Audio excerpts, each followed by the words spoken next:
Okay, we are live.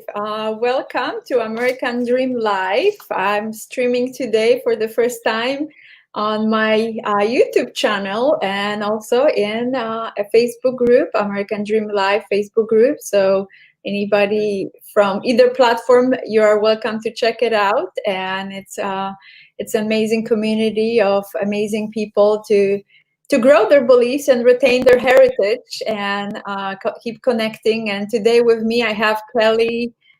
Can you help me? Falardeau. Falardeau. Falardeau. Falardeau. Okay, thank you so much. They want No to problem. butcher your last name. I know. So, Everybody stumbles on my last name. It's all yes, good. yeah. She's an amazing, inspirational example, especially in the current times of overcoming a challenge. Hello, beautiful woman. Thank you. I don't see who it is. You have to give the streamer permission to be able to be seen. However, yeah, if you want to remain anonymous, we are honoring that as well. So anyhow, so coming back to wonderful Kelly and with her inspirational overcoming a big hurdle with surviving of um, the tragedy and near death experience, and she will share more details in a minute. And we really connected at some point at the live event and develop our relation. And we had an interview last year on the summit, and I'm so delighted to bring you back to share some more, to share some of your story and experience, and also what's next for you, how you overcoming the challenges with the current pandemic and all that's going on in the world, and how you keep moving forward. And so let's start and tell us more. Yeah. Well, I want to thank you for having me on your show. And you're right. Like the whole pandemic has definitely been a big change for most of us, me included. Like I'm an international speaker, and I even had speaking gigs that were canceled on me because I couldn't travel. And it's been kind of interesting because the last time I got to travel was on December 6th when I went to New York City and took a workshop there on how to get books into the airports and the bookstores and Costco's and Walmart's and that sort of thing. And so it's kind of fascinating because normally, like the month before that, I had 13 speaking gigs in 2 months. And so I was like flat out busy as could be. And so now I'm thinking, when is the next time I'm going to get to travel? And I don't think I'm going to be traveling until 2021, which means that it'll be like a full year of, being stuck in my house. So, so I'm like, oh, I'm missing the whole travel part of it because I love getting out of my house and I love, going to see new places and see new people and make an impact. So yeah, it's crazy. Yeah, so share us some more of the background story that I was actually putting in some promotions about your near-death experience and surviving a huge amount of burns to your body as a child and overcoming. I know it might be still touchy for you, but I would love to for you to share more about it, because I think that's your story and brings so much inspiration to others, and growing those beliefs that it's possible to overcome. And yeah, so Well, absolutely. Like, a lot of times we think when a tragedy happens to us that it's a tragedy. And I like to share that your tragedy can actually be a gift. And so, for example, I got burnt when I was only 2 years old to 75% of my body. So we lived on a farm at the time, and my cousins were throwing shingles in the fire. And a spark came out and landed on my dress, and I exploded and burst into flames. And so, they poured the water on me and they rushed me to the hospital.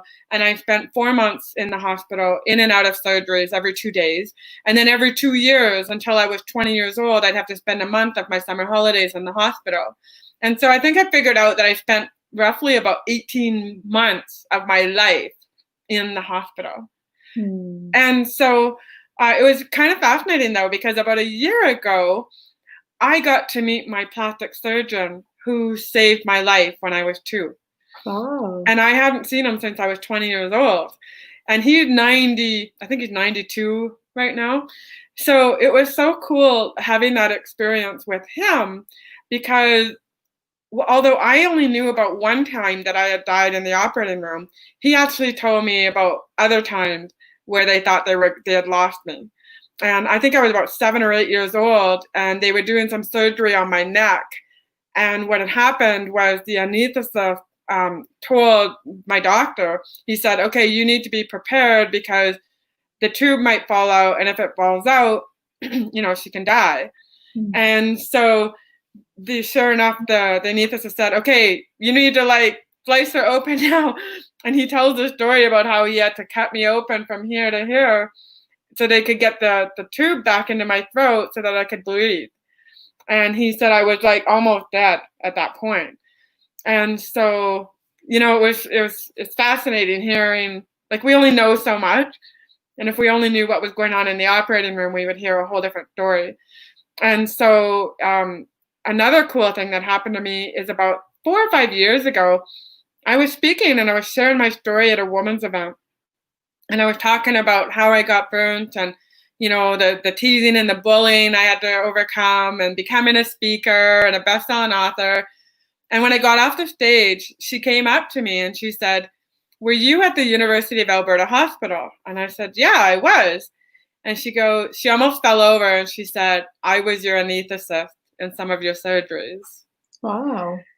And I was like, oh my God, this is incredible, right? And both of us just about fell on the floor and we burst into tears, and she couldn't stop hugging me because she didn't know that I was still alive.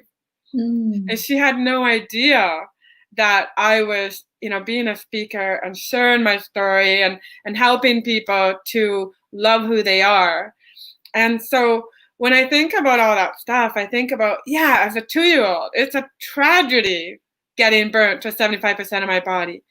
But now I'm a best-selling author 6 times. I've been on the TEDx stage twice. I've got a documentary about my life story called Still Beautiful. And Goalcast launched a video that has almost 10 million views. So all these incredible things have happened to me because I overcame the challenge and because I didn't let my burns stop me. And a lot of times people will take their tragedy and they will let it stop them, and it won't allow them to move forward. And that's what's happening here with the COVID, is that a lot of people are stopped dead in their tracks, and they're like, I don't know what to do. Now that I don't have a job, or now that I can't, do this or that or what I used to do, there's nothing for me. And so when I lost all of my speaking gigs back in, when COVID hit us, it was like, okay, what next? What can I do? And I had to evaluate what am I good at? And I'm great at coaching people on being authors and best-selling authors and getting their books together and getting them on Amazon. And so I pivoted. I did an instant pivot and thought, okay, I don't get to speak on stage like I used to, but I can do the virtual stages and I can start coaching people. And so what happened is that my business actually expanded exponentially because I did that. Not only that, what it allowed me to do is to focus on some of the stuff that I wasn't doing because I was so busy. So now I focused on getting all my stuff online, setting up an online course so that if people want to become authors, they can take my online course. And so I'm setting up, joint venture partners with people so that we can promote each other and, help each other make more money.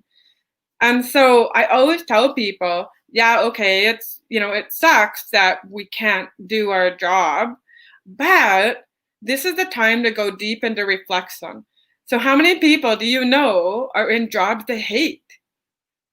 I was in a job I hated. I mean, there's so many people that they're stuck. And so what I do is I challenge them and say, what else can you do? Or what have you always wanted to do but didn't do because you were stuck in your dead-end job that you hated? Right? So that's why I really believe right now is a really good time to reflect on what else do you want to do? right? Do you want to go build fairy houses? Do you want to go and learn how to paint? Like my ex-husband is learning how to paint, and we were together for 24 years. I never would have thought of him as a painter, and yet he's fantastic at it, right? So it's the time to really dig deep into ourselves and say, what else can we do? Definitely. I so agree with this morning with my hubby on our morning routine of sitting outside, enjoying beautiful breeze. We in a super summer in Arizona, so before 7, it's still beautiful. and bearable to be outside and enjoying some beautiful skies and clouds today. And we start reflecting on a deeper level something that start coming up for us. One of my degrees is in international business, and lately I I decided that I will be stepping more into helping others to help with their purpose. I done that unconsciously for many, many years, and it's time to be more conscious about it. How Yeah. to put others in their purpose and bring them back kind of home. And keep putting like a puzzle together in connection with how my real estate journey, finding people physical homes and that safety and security, how kind of it can be transitioned to help them in their purposes and finding their calling. I felt that was my calling.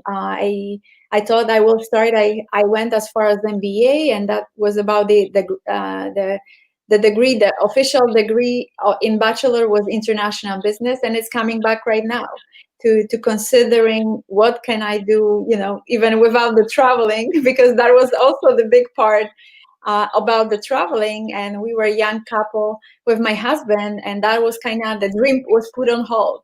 And I thought that I kind of fulfill myself in real estate. It's still my calling and my passion, helping others in that community, that part, and talking to people from different backgrounds. I feel like I'm in international business with different cultures and different nationalities, and so I enjoy that a lot.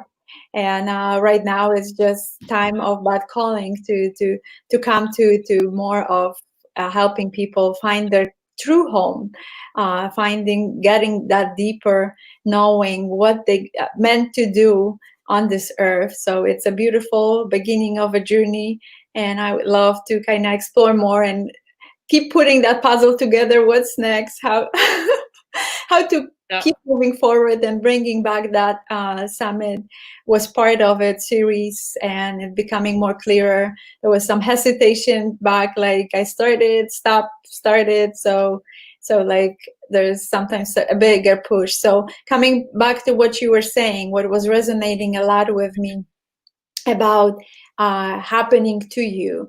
I've been through some leadership training and learned and some spiritual journey that life is not happening to us, it's happening for us. Like you had mentioned about the gift, that tragedy was a gift for you and a blessing to overcome those experiences for you to be who you are today, and keep growing because of all that muscles that you develop over those years with that beautiful gift in disguise. It was so There was a challenge, but you knew how to overcome it again. The situation, circumstances, you did not allow the new circumstances define you. You decided that you can overcome them. You can go deeper within yourself and overcome those circumstances and thrive. And you discovering that you're even thriving more than you did before, and you already did amazing things with being bestseller author and TEDx talk speaker, and it just keep growing. So that's the true American dream, the growth of belief of overcoming that life is happening for us, not to us. It's a beautiful example. Yeah. And it's very true. Like nobody would have thought that me getting burnt would have allowed me to be a speaker.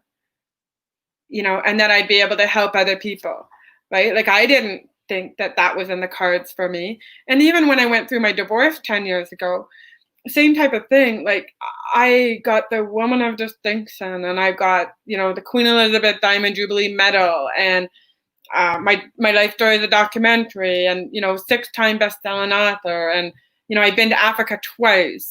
We did a big skydiving event, and the Goalcast video. Like all of these things have happened in the 10 years. But when I was going through my divorce 10 years ago, do you think I thought that all this incredible stuff would have happened to me? Absolutely not. I did not think that any of that was in the cards for me. I just thought I'm going to be a struggling single mom. That's what I saw my life as being when I left my ex-husband. And I was thinking, what am I going to do to change my life so that I don't have to be that struggling single mom? And so it was like, it's up to me. And even with COVID, like it's up to us. We're the ones who have that choice, right? And nowadays too, like being that we have the internet and there's so much free stuff out there, and there's so many ways to market yourself for free, and even like with Zoom and, YouTube and Facebook, all of that stuff is free. So it's so cool seeing that people are doing, new shows and new ways to help people. And like I was even doing a pay what you can publish your book workshop. So I had people paying me $20. I had some people paying me $50, some paying me $100 to teach them how to write a book. And, it's all about, to me, it's all about collaboration. And it's all about, like you say, connection, right? And it's all about passion. How many people have said to you, or, I'd love to do this, but they're so busy before COVID, they had no time to do it. How many times have we said to ourselves, I wish I had more time? Well, now we've got the time. Do something about it, right? Now we have the time. So we can lay on the couch and we can feel sorry for ourselves, and we can, and I do, like over these past, 3 months, 4 months, I mean, there's been times when I cannot get off that couch. It's like, I just want to stay in my pity party. And then there's other days when I'm like, are you kidding me? There's stuff to do around here. There's changes to make, and, things we can do. And it's all up to us. We have that choice. That's beautiful what you're saying about the choices we make. We many times stuck in ourselves and feel that we don't have another choice. We always have a choice, no matter what the circumstance, to create to make that choice. We choosing to be stuck, so that's a choice in itself. But we always, if we don't like what we see, we can make a different choice. We can make a different decision, and taking the responsibility. It's another huge thing that you share.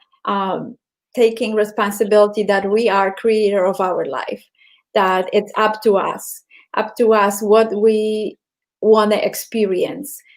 We shouldn't be just waiting and hoping, and like you overcame not just the tragedies of the childhood and all that, and then another challenge came with the divorce and overcame that. So I was just kind of curious, with the divorce, you had mentioned that you start picturing yourself as that surviving single mom. So what was, like, I don't know, some tipping point or something for you to propel you forward, that you're like, oh no, I'm not going this route, I will just move forward? So can you share, do you remember what was that moment? Yeah, absolutely.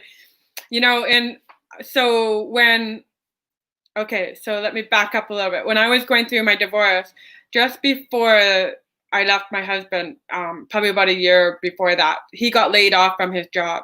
And he said, and we were almost bankrupt. We were in a toxic marriage. And he said to me, okay, it's time for you to step up to the plate and get a job. And I was like, okay, watch me. And so I got a job.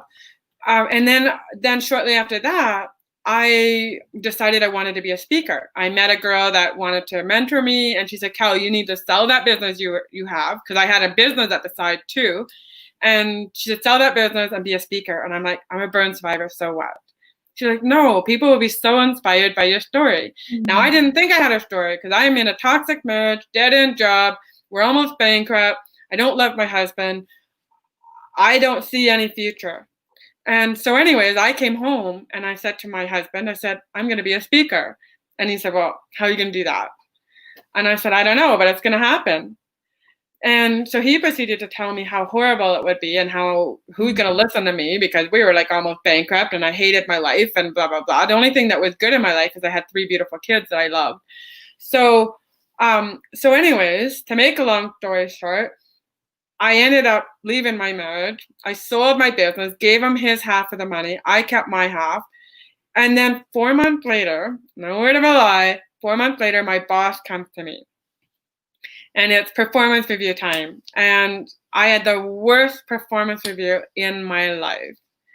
And she said to me, Kel, have you had a chance to read it? And I said, no, I haven't. And then I hadn't. I couldn't. It was just such a weird experience. I was looking down at my performance review and everything was blurry, but 3 words. And the words were enthusiastic, creative, and one other word. I can't remember. But they were proceeded to tell me how horrible I was at my job. And so she said to me, and she knew I was already a speaker, and she said, Kel, I'm going to have to ask you a question. And she had tears in her eyes. She didn't want to lose me, but she knew that I was not in the right place. She knew that I should be a speaker full time. And she says to me, Kel, are you going to be excited to come to work on Monday, or relieved if you don't have to?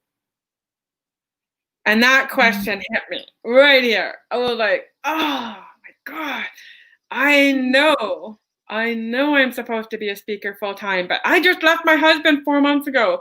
I'm living in my aunt's basement in a bedroom.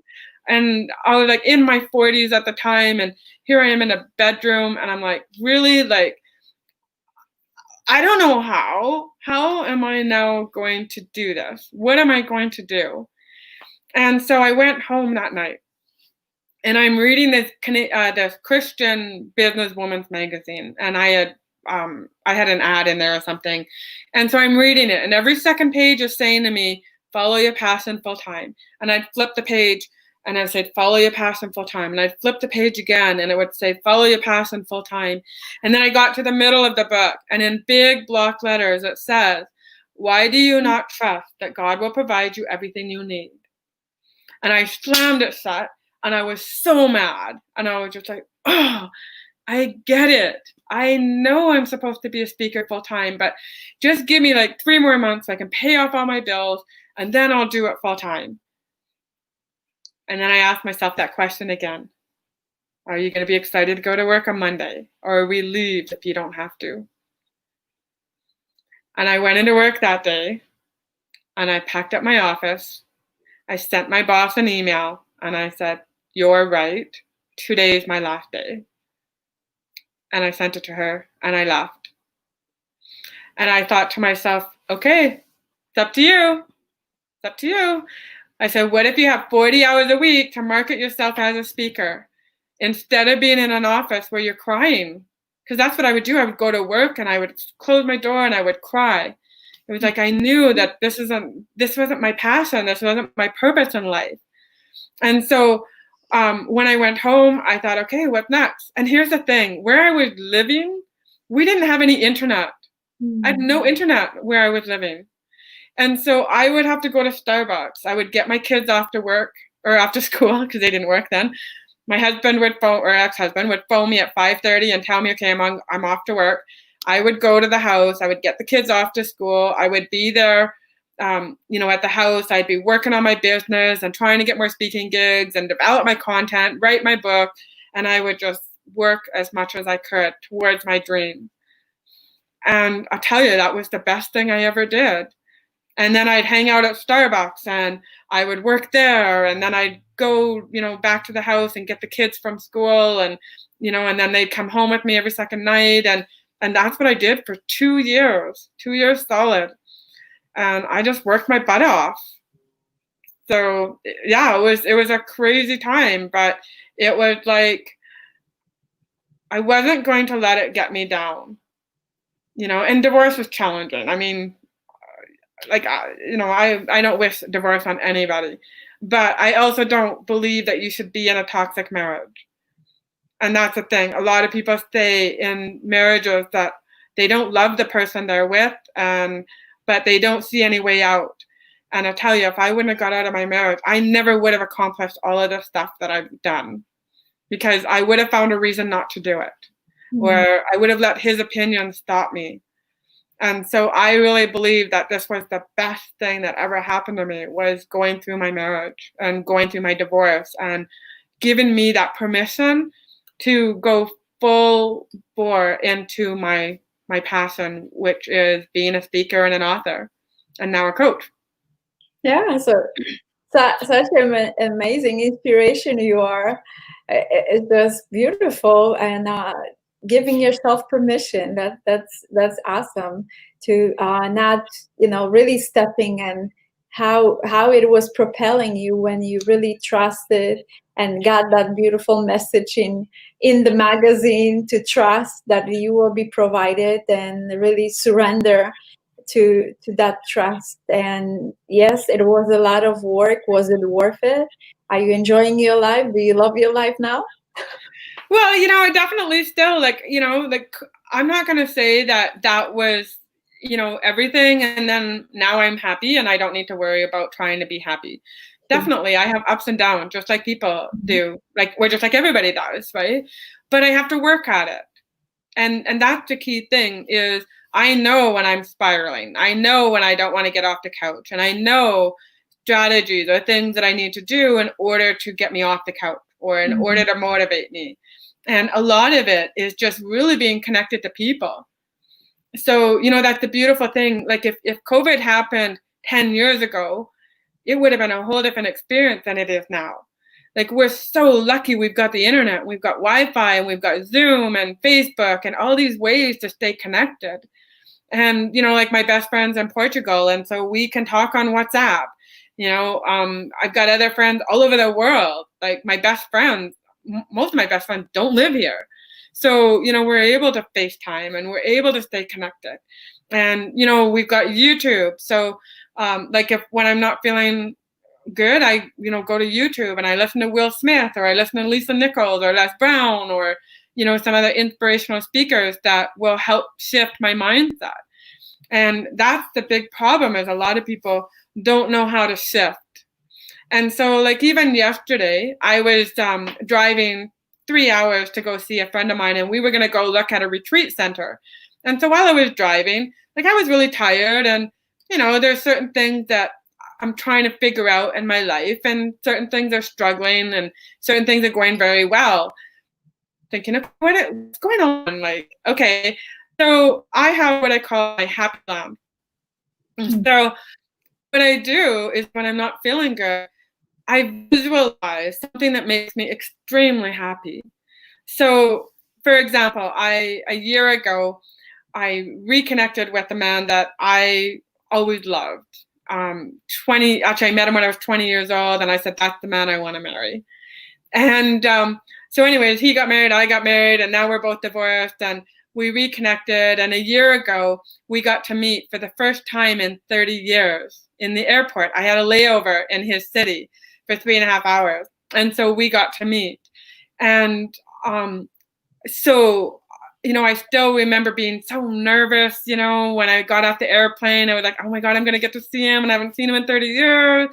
And, I remember walking up to him, and I was like, oh my God, I can still visualize him holding his hands together and just waiting for me to get to him with his big giant smile on his face, and as soon as he saw me, he grabbed me and gave me a kiss, and then we hugged, and I went to let him go, and he wouldn't let me go. We hugged even longer.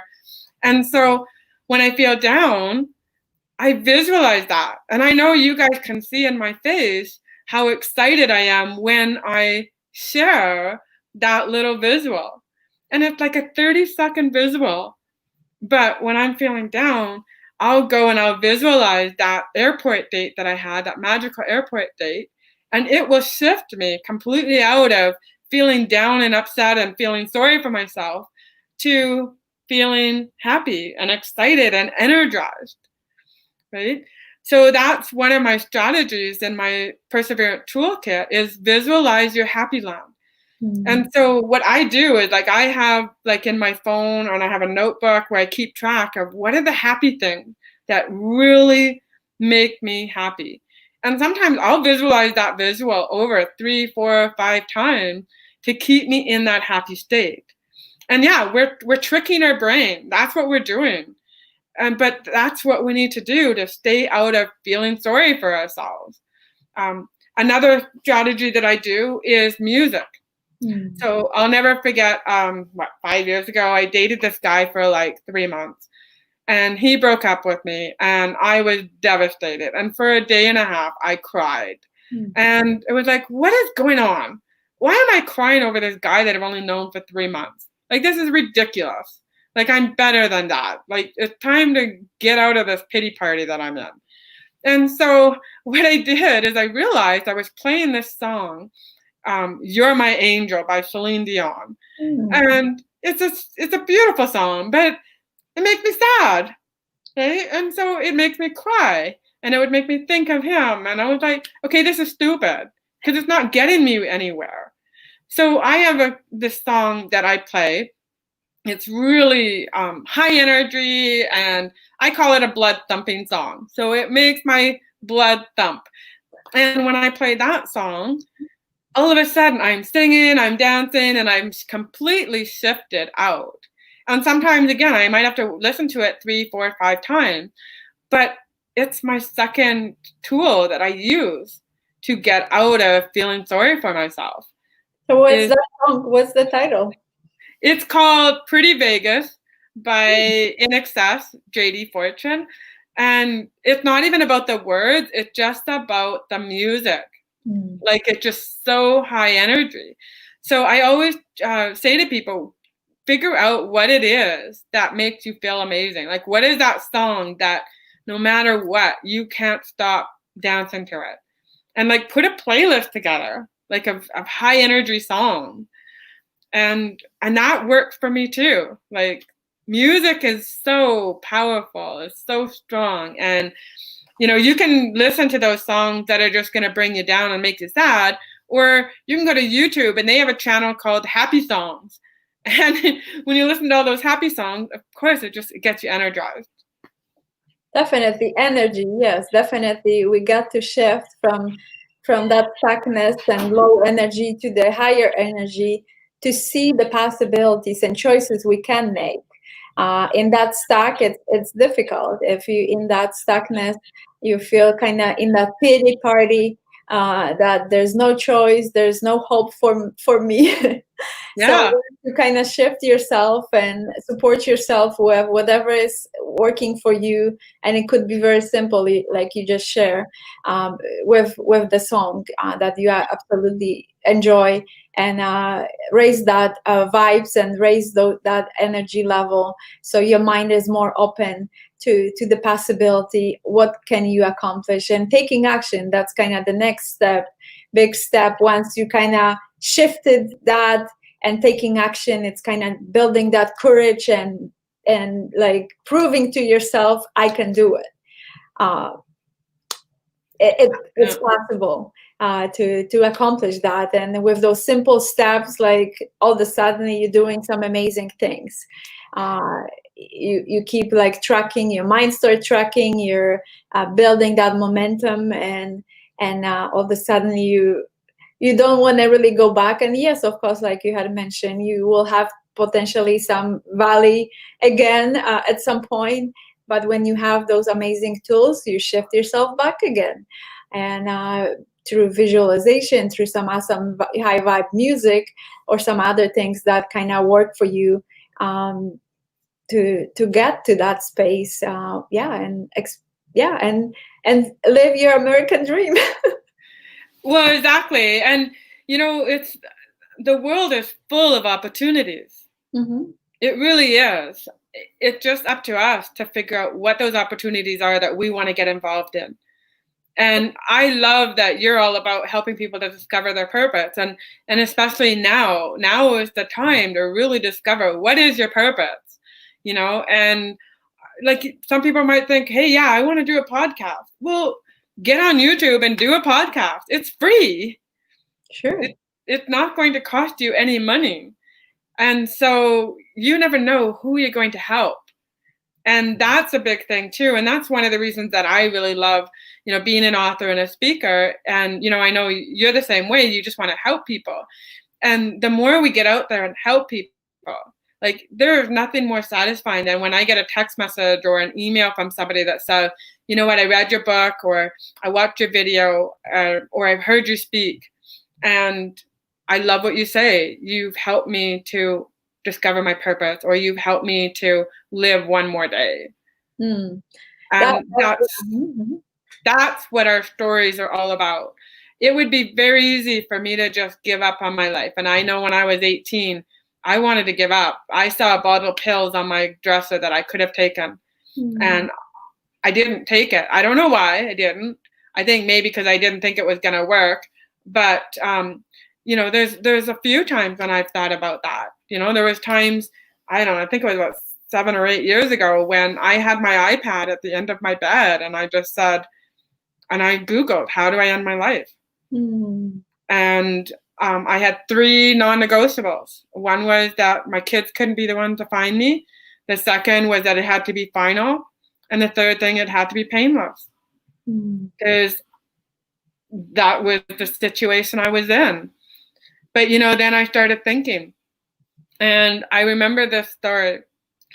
And my one son, I took him to school one day. And he said to me, Mom, he said, my friends often complain about their moms. And I say to them, nope, I can't relate. I said, I'm proud of my mom. I love my mom. And I thought, aw, how sweet, right? Like, how cool is that? Here I am, I'm thinking I'm a bad mom, and my son is proud of me. Wow. Right? And so I think that part of the problem is in today's world is that we're so focused on the negative that those little things like that, we don't place a lot of weight on. And so we forget about those little instances where our kids might tell us how incredible we are to them. And so when I think about, those kind of things, right? Like my other son, he says to me, Mom, what we wanted to do is wanted to raise $20,000 for some blankets that we were going to give away to the kids at camp. And I said, Cody, how are we going to raise $20,000? I said, I don't know how we're going to do it. What do you think? And he's coming up with all these ideas. And I'm like, oh my God, I love how you think. Like, I think he was like 14 at the time. And I said, most kids would just say, we can't do that. Instead, you're like brainstorming, like $20,000 doesn't seem out of reach to you. Like, you're just like figuring things out and you're coming up with ideas. And he goes, Mom, you taught me. I'm like, oh my gosh, right? I taught him that the world is full of possibilities. And so I think that is one of my big messages that I want to share today, is that the world is full of possibilities. But you need to take the action. You need to take that step forward. You're the one who needs to be open to those possibilities. So absolutely, yes. Opening those doors. They're couple. They're one to the closet, one to the room behind me. Yes, exactly. Open those doors and not afraid that some might be closed on you. That fear of rejection. Don't let that fear of rejection define you or stop you. And that's kind of what we were just sharing. When you clear on your purpose, on your calling, whatever coming your way, you are ready to handle that. It won't be easy, but you know what you do, you clear. So you know that this is just a roadblock. And with that clarity, you can overcome that, and just it makes you stronger to keep moving towards your passion, towards your goals, and keep being open to the possibilities. That not things not always working our way, and I'm working on that as well, because I thought I will be safe and secure if I will control things. And I had some interesting summer last summer when I thought I'm pretty good in what I'm doing, and God was making a joke with me to show me that I cannot do even a simple thing, just to prove me. I got to be more in trust and surrender, and I cannot control things or circumstances or other people. The only thing I can control myself, and trust myself, and surrender to the possibilities, and keep opening my heart and my mind to beautiful experiences. And the sooner I learn the lesson from stepping back, not being so in that experience, and seeing what the lesson in that experience, the quicker I can move on from. Yeah.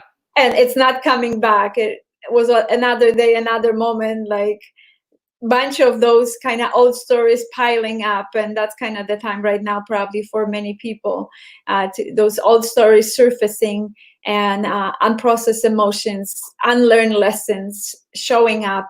And we can be just really stuck right now with that, and so overwhelmed with that stories, and or we can make a choice to clear that bullshit, and just keep moving on, and be in the possibility and open to a new experiences, to take action, and having a beautiful connections with other people. We all human beings, we all about that. So yeah. And how many times have we said no before we even started? Sure. Right. That was one of the things that used to drive me crazy about my ex-husband, is that if he came up with an idea, or if I came up with an idea, if he didn't know how to do all of it, he just instantly said no. Mm-hmm. And I'm of the belief that if there's something you want to do, you're not going to know all the steps, or you're not going to know how to do all the steps. But that's okay. Just take one step forward. And if you're stuck, then ask for help, or put it up on Facebook, right? Like I have that all the time, where there's things I don't know how to do, and I'll just put it up on Facebook and say, hey, I don't know how to do this. Does anybody else here know how? And inevitably in 5 or 10 minutes, someone will say, hey, I know how to do that. And so we can't think that asking for help is a sign of weakness. Mm-hmm. In fact, I think asking for help is a sign of strength, because it means that you don't know and you're willing to ask for support. So that to me makes you a stronger leader. And sometimes someone else might know a better way of doing it than yourself. So I just say, if there's something you want to do and you don't know how to do it, Google is amazing. And YouTube is amazing. You know, and you can learn for free. And that's the cool thing. That's beautiful. Yes, what you share, that support, it's not a weakness but strength, and also that the resources that are at our disposal, and utilizing them, not just for mindless things, but for important things in our life, to polish our skills, to sharpen our saw in whatever we want to accomplish. And asking, like I had mentioned, I'm learning about that as well. Me being so controlling and trying to do everything myself, and asking for support is kind of big breakthroughs. And I'm loving what I'm experiencing, working with a coach, and tapping to different workshops right now to sharpen my saw, to develop my skills, and accepting another beautiful point you were making about that somebody can do it better. That's another. I thought that I can do the best. Yeah. So accepting that there's, not that there's some gaps that we might have, and some people just, they were focusing on sharpening their saw in that direction, and it's coming so much easier to them, and so not time consuming. And I had conversation yesterday with a friend that was like surprised why I cannot do something, and she was trying to empower me, and not understanding fully, because I think she was coming also from the space that she can do everything. And I'm like started with the coaching and stuff, getting from the place that yes, I can do a lot of things, but sometimes it's good to actually delegate those things and ask for support from others that have like a mastery over it, and saving time. And sometimes even if it involves some money, it's worth spending that money, because the time is the most valuable asset for me. And I can figure it out, like I know with the summit, some graphics or stuff, but if I'm not good at it, it will take me hours to take care of it, where I could put those 2 hours to having an amazing, beautiful broadcast. That's where I start feeling stronger about it with practice of them, and let somebody else to take care of the graphic instead of me trying to figure out and put it together. So just a simple example like that, and being okay that somebody can help you, and it's a strength, and also that you're not always right. I totally agree with you. And, you know, it would just be like me doing my taxes. Like, I'm no good at it. So for me, like at one time I was 3-4 years behind on my taxes. Mm-hmm. So when I gave it to my cousin, who's an expert, she had 4 years of taxes done in a month. Wow. Right? So does it make sense for me to do my taxes and take 4 years and never get it done? Or does it make sense for me to give it to someone who's an expert at it, pay her to do it, and she does it right, and she does it quickly, and I feel good because my taxes are now up to date? Sure. That's beautiful example. Yes, because many times people stucking themselves with like, well, because I have to spend some money. Well, but convert that to, you know, what you're good at, and how much you kind of value yourself. I sometimes even empowering my hobby, like we hire somebody to do our yard work. It was a kind of a struggle. He can do it. It taking him longer. He's busy at work, so it was like constant kind of almost battle with him of when you will take care of the front yard. So I got to the point of like, okay, let's start interview some landscapers, and let's see who can help us and bring their expertise and the money. And now he finally understands, because there was also some resistance when I decided to step forward and saying, it was like I'm taking his manhood or whatever, or house head, that I'm hiring landscape. But then he started understanding that he can, do what he do the best, and let the other person do what they do the best, and how quickly they can do it. What he started even calculating in time, like, wow, it would take me probably that much time, and he did it like in 1/3 of the time. I'm like, see? And was it really costly? It wasn't. It was, like we were like currency exchange. Like he's in the car business, so like how many cars you had to sell to pay this guy to do the landscape for you? Exactly. And instead of, if he was doing landscaping, he wouldn't be able to sell cars. Yes, absolutely. And make money. So yeah. And then like in the 3 hours that the landscaper needs, or 5 hours, your husband could sell 5 cars. Yeah. Right. Yeah, so it will be just a fraction and So just bringing that awareness of the time. Many people just like to waste their time, and they afraid of money. The money is in a way that they don't have them, and kind of coming from that lack mentality for both, actually. All of a sudden they wasting time, but they feel they don't have time, they don't have money. I know, exactly. And sometimes it's just hard for us to let go, because especially if you are struggling with money, then it's like, okay, so like, how am I going to get the money to pay for that?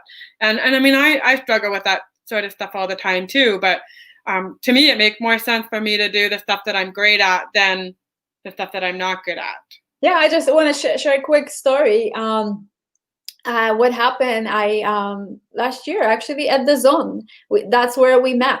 So what happened with me? That was a big breakthrough for me to invest in myself on a higher scale to actually develop the summit that I developed. And it was, I know you were there, so you knew how much was the investment. It was in thousands. Yeah, it was a big investment. Big investment. And I didn't even know exactly what I'm getting myself into it. And I trusted it was the right environment with a lot of positive people. I heard something about, I think what was resonating the most with me was that I will receive support. So, and I knew I needed, because it's something new that I will need to develop. And the money, instead of like scaring a shit out of me, what I decided to do, open my mind and like, what am I good at? I'm in real estate. How many transactions I have to make to cover that investment? And I determined that on average, it will take me like sell three homes. And I decided to invest. It was on a payment. It was some initial deposit, then the monthly payments. Guess what? Over the next, like, I decided to take that leap of faith. Yeah. All of a sudden, that declaration I made about those three transactions, I had some clients that were like, we were putting a bunch of offers and nothing was going through. The other were like not sure, they were renting if they're ready to buy. And there was some referral. 3 transactions came within like a month or 2. Oh my gosh, that's amazing. Of it. So I was a believer at that point. I'm like, if I'm clear on things, and having that trust and leap of faith that I can do it. And it expanded me tremendously. Well, and you know, there's good stress and there's bad stress. So there's a good stress that will propel you forward, and then there's the bad stress that stops you dead in your tracks. So in COVID especially, there's been a lot of bad stress for people that's stopping them dead in their tracks.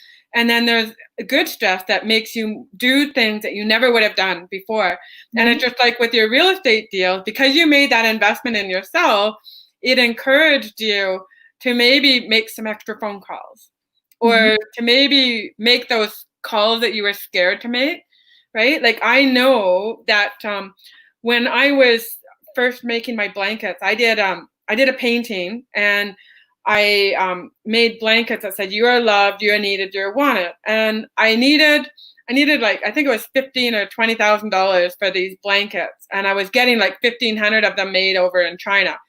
And so I was like, how am I going to get this money, right? So there could have been 2 ways for me to go. The one way could have been, I can't do it, and the dream would have been over, wouldn't have happened. You know, I just would have admitted I was a failure and not done anything. Or the good stress that makes you take action. What I did is like, okay, who do I know? Who do I know that believes in me, that believes in my cause, that would be willing to, you know, help me, maybe be an investor, and I can pay them interest, I could pay them royalties, whatever. Who do I know? And sure enough, it made me make phone calls to people that I knew had money. And sure enough, in the second phone call, I ended up talking to a high school friend of mine, and I told him this is what I was doing. And he said, okay, do me a proposal. My proposal was like 3 paragraphs. That's it. And he's like, okay, come pick up the check. Wow. Right? So you shall receive, huh? Exactly. But if I could have gone the other way and just said, oh, I can't do it. And it's just like you could have said, I can't do it. I can't do those extra 3 deals, and I'm never going to be able to get the coaching. I'm never going to be able to do this, and I'm just going to be a failure. Right? So that's what I mean. A lot of people, they just let stress stop them dead in their tracks, and it doesn't allow them to propel themselves forward.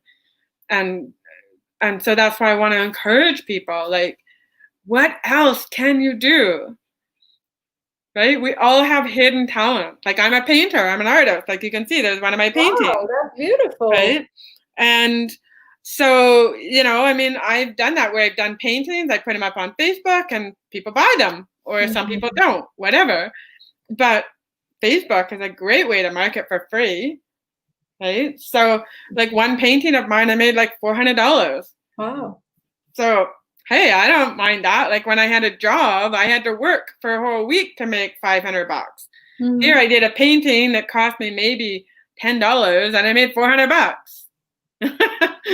Yeah, that's the power when you on purpose and when you in your calling, and allowing yourself to receive it. That you're not working for money, but money work for you. Yeah, and just being open to the possibilities and open to what else is my purpose? What else can I do? And that's what people need to ask themselves. What else can I do? Sure, and tapping into their strengths at this point, because developing a new skill, it takes time. So right now definitely is a great time with all the free resources and extra time to work on those new skills, to further yourself in your personal growth and your skill kind of bank. However, tapping, for the quick, because I can see it, I can hear it. A lot of people just like really in a panic mode of that survival, the money running low, short, and what can I do? So tapping into that strength for some immediate kind of gratification and getting your mind open that you can generate some cash on some of your strength. So you prove to yourself, you're raising your belief level that yeah, I can do it. So what else I could be doing, or how I can further whatever I just done, how I can go further into that, and how maybe opening a business or asking for some collaboration with the others, or there's tons of possibilities. So just taking Absolutely. Absolutely. Yeah. So we're working for almost an hour, and I love I know. And what we're rocking about, even if there definitely will be more people than one watching. It's kind of early in the morning here, so not a lot of live. However, I'm pretty sure that people will be checking that broadcast later on. It will be on a replay. And yeah, so we could probably go for another hour. I know there's so much we could talk about, but I want to give everybody a free gift. So if they go to my website, it's called the Seven Steps. Oh, there's an F missing there. 7stepsauthor.com. There's so 7stepsauthor.com. If you go there, there's my blueprint, so you can learn how to publish a book in 7 easy steps. Okay. Wow. So yeah, 7stepsauthor.com. Author, and go there. Pardon me? It was authors, S at the end? 7 steps, because there's 7 steps to publishing a book. Yeah, authors. Is it rs.com? No F at the end of author. So 7stepsauthor.com. And when you go there, then you can get my free blueprint. And that will teach you how to write and publish your first book in 7 easy steps. Beautiful. Yes, we will post the link on both media for people to check that out. And I appreciate for your gift. And no problem. So how we want to wrap it up? What would be like a final thought, quote, tip? Okay, so my quote that I love, and it's actually my quote. So I came up with this quote like 10 years ago, and oh my God, that makes so much sense. Dreams are meant to be found, not tucked away in dreamland. Wow. So yeah, find your dreams. Find your dreams and make them happen, because that's what's meant to happen in the world. That's a beautiful quote. Thank you so much for sharing it, and thank you for your time and all the tips and sharing your story with us today. It was beautiful. Thank you so much. You're very welcome. You have a great day. Thank you. Thank you. Bye-bye.